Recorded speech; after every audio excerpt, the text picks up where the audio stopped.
আমাদের অ্যাডভোকেট প্রতীক মজুমদার জি গিয়েছেন, আমাদের ফাদার সঞ্জিতা গিয়েছেন। আমি তাদের হয়ে সকলের কাছে শুভেচ্ছা জ্ঞাপন করছি। সকলে ভালো থাকবেন, সকলে মিলেমিশে থাকবেন, আল্লাহ সুবহানাহু ওয়া তাআলা যে ভালো কাজ করছেন তার সাথে থাকবেন। সবার জয় মঙ্গল হোক। বাবা তো সাব্বা মঙ্গলাম।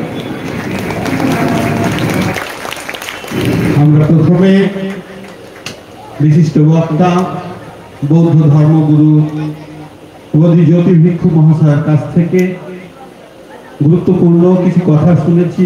উনি মানব সেবার কথা বলেছেন, যেটা আমাদের নবীজিও বলেছেন। ঐক্যবদ্ধ থাকার কথা বলেছেন। উনি বলেছেন বৌদ্ধ ধর্মে বলা হয়েছে, আবার ইসলাম ধর্মে একই কথা বলা হয়েছে। আমাদের নবীজি প্রিয় নবী একই কথা বলেছেন। আমরা নিশ্চয়ই তারপরে আমরা শুনলাম ডক্টর অরুণ জ্যোতি ভিক্ষু মহাশয়ের কথা। উনি বিশেষ কাজে শিলিগুড়ি গেছেন, কিন্তু শিলিগুড়িতে থেকেও উনি আমাদের মধ্যে আছেন। এর আগে বেশ কয়েকবার উনি এসেছেন, তার সুন্দর বক্তব্য রেখেছেন। এবার তিনি আসতে পারেননি, কিন্তু তার বক্তব্য আমাদের মধ্যে পৌঁছে দিয়েছেন। আমাদের পক্ষ থেকে ডক্টর অরুণ জ্যোতি ভিক্ষু মহাশয় এবং বোধি জ্যোতি ভিক্ষু মহাশয়কে অসংখ্য ধন্যবাদ।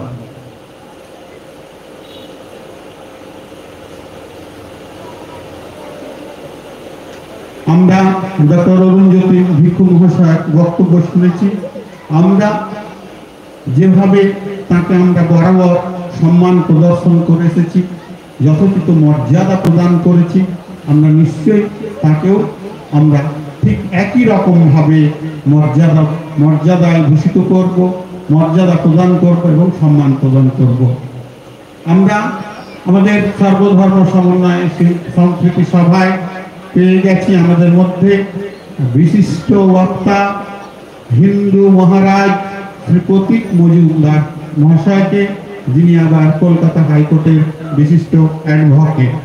আমরা এখন তার কাছ থেকে আমাদের এই সম্প্রীতি সর্বধর্ম সমন্বয় সম্প্রীতি সভায় নবীজির জন্মদিনে নবীজির যে আদর্শ বাণী তার সম্পর্কে আমরা তার কাছ থেকে শুনে নেব।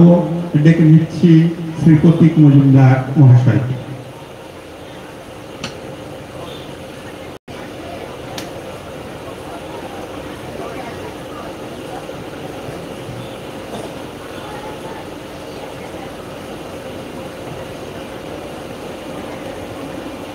हे कृष्ण करुणा सिंधु दीनबंधु जगत्पते गोपेश कंठो राधाकांत नमस्ते तप्त कंचन गौरंगी राधे वृंदावनेश्वरी विशुभानु सूत देवी प्रणमामि। जय श्री कृष्ण चैतन्य प्रभु नित्यानंद श्री अद्वैत गदाधर शिवासादि गौर भक्तवृंद। हरे कृष्ण कृष्ण कृष्ण हरे हरे, हरे राम राम राम हरे। নমস্কার, আসসালামু আলাইকুম।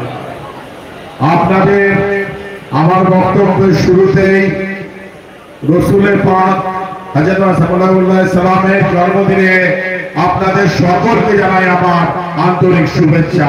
আপনাদের সবাইকে আমার মোবারকবাদ। আমি মোবারকবাদ জানাই হযরত মুহাম্মদের মা কে, আমি মুজাহিদুল্লাহ জানাই হযরত মুহাম্মদের বাবাকে, আমি মুজাহিদুল্লাহ জানাই মওলা আলীকে, আমি আমার মুবারকবাদ জানাই মা ফাতেমাকে, আমার মুবারকবাদ জানাই ইমাম হাসান ও হোসেনকে, এবং মুবারকবাদ জানাই আবু তালিবকে।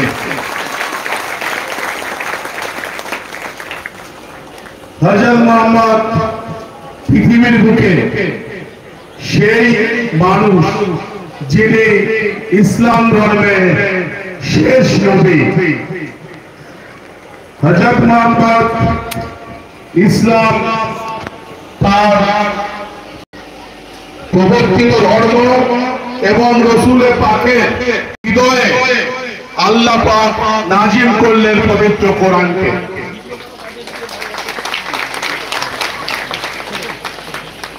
হযরত মুহাম্মদের মাধ্যমে ইসলাম এই পৃথিবীতে এলো। ইসলাম কেন এলো? ইসলামিক ইতিহাস বলছে ইসলাম এলো মানব কল্যাণের জন্য, প্রতিটি জগতের প্রতিটি মানুষের কল্যাণের জন্য ইসলাম এলো।